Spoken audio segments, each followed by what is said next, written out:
ಮೊದಲನೇದು ನನಗೆ ಬಹಳ ನೋವಾದದ್ದು ಕರ್ನಾಟಕದಲ್ಲಿ ಪ್ರಜಾಪ್ರಭುತ್ವ ಕಗ್ಗತ್ತಲಾಗಿದೆ. ನಾನು ನೋಡಿದೆ ಈಗ ಒಂದು 15 ದಿವಸದಲ್ಲಿ ಟಿ ವಿ ಮಾಧ್ಯಮದವ್ರನ್ನ ವಿಧಾನಸೌಧದ ಮೊಗಸಾಲೆಯಲ್ಲಿ ಬಿಡಬಾರ್ದು ಅಂತ ಹೇಳಿ ಒಂದು ನಿರ್ಧಾರ ಕೈಗೊಂಡಿದ್ದಾರೆ. ಇದು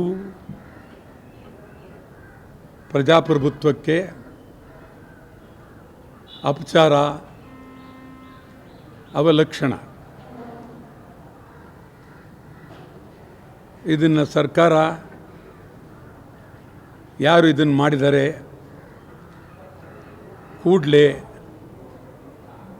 ಹಿಂದಕ್ಕೆ ಪಡಿಬೇಕು. ನಾನಂತೂ ಈ ಬಗ್ಗೆ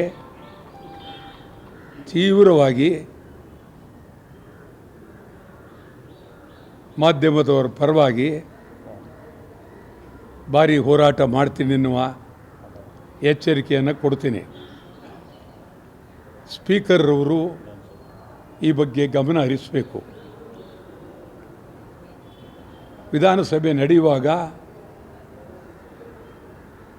ಎಲ್ಲರೂ ಬರ್ತಾರೆ.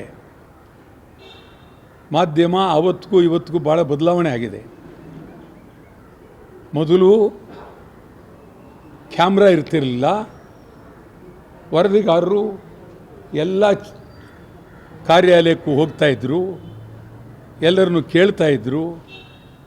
ಅವತ್ತಿಗಿವತ್ತು ಭಾಳ ಬದಲಾವಣೆ ಆಗಿದೆ. ಯಾರು ಈ ತೀರ್ಮಾನ ತಗೊಂಡವರು? ನೀವು ಟಿ ವಿ ಮಾಧ್ಯಮದವ್ರನ್ನ ಗುಲಾಮರ ರೀತಿ ಕಾಣಬಾರ್ದು. ಭಾಳ ಎಚ್ಚರಿಕೆ ಕೊಡ್ತಾಯಿದ್ದೀನಿ. ಮೊದಲಿಂದು ನಾನು ಅನೇಕ ಸಂದರ್ಭದಲ್ಲಿ ಮಾಧ್ಯಮದವರಿಗೆ ಕೋಳಿವಾಡ ಹಿಂದೆ ಸ್ಪೀಕರ್ ಆಗಿದ್ದಾಗ ಮಾಧ್ಯಮದವ್ರ ಮೇಲೆ ನಿರ್ಬಂಧ ಹಾಕಿದರು. ಹಾಕಬಾರ್ದು ಅಂದಿದ್ದೆ. ಶಾಸನಸಭೆ ಒಳಗೆ ಬರಬಾರ್ದು ಅಂತ ಹೇಳಿದರು. ಸರಿ ಇಲ್ಲ, ಬರಬೇಕಾಗುತ್ತೆ ಅಂತ ಹೇಳಿದೆ. ಇದು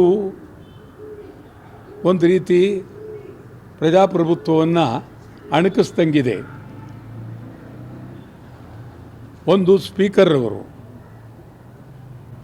ಮತ್ತು ಮುಖ್ಯಮಂತ್ರಿಯವರು ಪ್ರಾಮಾಣಿಕವಾಗಿ ಇದನ್ನು ಚಿಂತನೆ ಮಾಡಬೇಕು. ಮಾಧ್ಯಮದವ್ರನ್ನ ಎಲ್ಲಿ ಅಂದ್ರೆ ಅಲ್ಲಿ ಕೇಳ್ತಾರೆ ಅಂತಂದ್ರೆ ಏನು ಅರ್ಥ? ನೀವು ಗೋಶಾದಲ್ಲಿದ್ದೀರಾ ಅಥವಾ ಪರದೆಯಿಂದಿದ್ದೀರಾ? ಎಲ್ಲಿದ್ದೀರಿ? ಕೇಳಲೇಬೇಕಲ್ಲ. ರಾಜ್ಯದಲ್ಲಿ ಅನೇಕ ಸಮಸ್ಯೆಗಳು ಉದ್ಭವ ಆದಾಗ ಜನಗಳ ಪರವಾಗಿ ಯಾವ ಮಂತ್ರಿ ಸಿಗ್ತಾರೆ ಅವ್ರನ್ನ ಕೇಳಲೇಬೇಕು. ಕೇಳಲೇಬಾರ್ದು, ನೀವು ಬರಬಾರ್ದು ಅಂತ ಹೇಳಿ ಒಂದು ಆಜ್ಞೆ ಹೊರಡಿಸಿದ್ರೆ ಇದು ದೇಶದ ಎಲ್ಲೂ ಈ ಥರ ಇಲ್ಲ.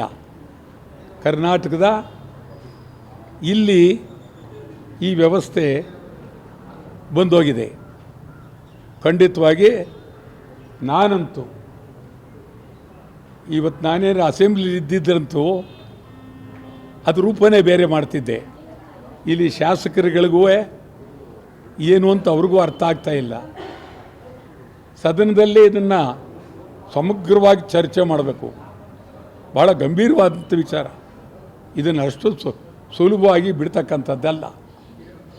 ನಾನಂತೂ ಇದನ್ನೇ 15 ದಿವಸದೊಳಗಾಗಿ ಸರ್ಕಾರ ಒಂದು ತೀರ್ಮಾನಕ್ಕೆ ಬರಲಿಲ್ಲ ಅಂತಂದರೆ ಈ ಬಾಗಿಲಿನಲ್ಲೇ ಮಲಗಿ ಪ್ರಜಾಪ್ರಭುತ್ವ ಉಳಿಸಿ ಅಂತೇಳಿ ಚಳವಳಿ ಮಾಡಬೇಕಾಗುತ್ತೆ ಅಂತ ಎಚ್ಚರಿಕೆಯನ್ನು ಕೊಡ್ತೇನೆ.